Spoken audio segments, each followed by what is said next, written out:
Saudi আরবের কাসিম অঞ্চলে দারিয়া প্রত্নতান্ত্রিক স্থানে আব্বাসীয় যুগের স্বর্ণালঙ্কারের একটি মূল্যবান সংগ্রহ আবিষ্কারের ঘোষণা দিয়েছে হেরিটেজ কমিশন।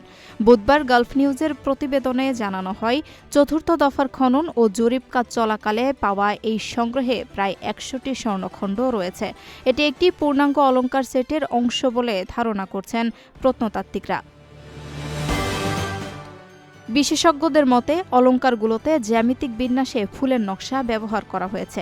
বহু পাপড়িযুক্ত ফুলের নকশার কেন্দ্রে রঙিন পাথর বসানো হয়েছে, যা স্বর্ণের ফ্রেমে স্থাপন করা হয়েছে।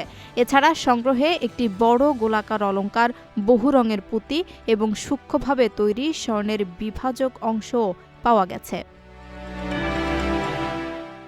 হেরিটেজ কমিশন জানিয়েছে, অলঙ্কার তৈরিতে স্বর্ণের পাত হাতুড়ি দিয়ে গঠন, নকশা খোদাই এবং পাথর বসানোর মতো উন্নত প্রযুক্তি ব্যবহার করা হয়েছিল। এতে আব্বাসীয় যুগে স্বর্ণকার শিল্পের উচ্চমান ও কারিগরি দক্ষতার প্রমাণ মিলেছে। খনন কাজে একই সময়ে আরও নানা স্থাপনার ধ্বংসাবশেষও পাওয়া গেছে। এর মধ্যে রয়েছে পাথরের ভবনের ভিত্তি, কাঁচামাটির দেয়াল, আগুন জ্বালানোর স্থান, প্লাস্টার করা কক্ষ, মাটির পাত্র ও ধাতব সরঞ্জাম। কমিশনের মতে, এসব নিদর্শন দেখে বোঝা যায় যে হিজরি ৩য় শতাব্দীর শেষভাগ থেকেই ওই এলাকায় মানব বসতি ছিল। পাশাপাশি ঐতিহাসিক হজ ও বাণিজ্য পথে দারিয়ার কৌশলগত গুরুত্ব এতে স্পষ্ট হয়েছে।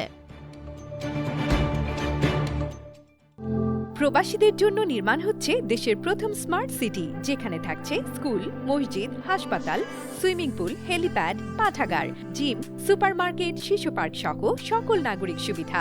মাত্র ৩০ লাখ টাকা বিনিয়োগে মিলছে আকর্ষণীয় ফ্ল্যাট। প্লাটিনাম ইনভেস্টরদের জন্য ঢাকা বিমানবন্দরে ভিআইপি প্রোটোকল সুবিধা। বিস্তারিত জানতে যোগাযোগ করুন স্ক্রিনে দেয়া হোয়াটসঅ্যাপ অথবা ইমো নাম্বারে।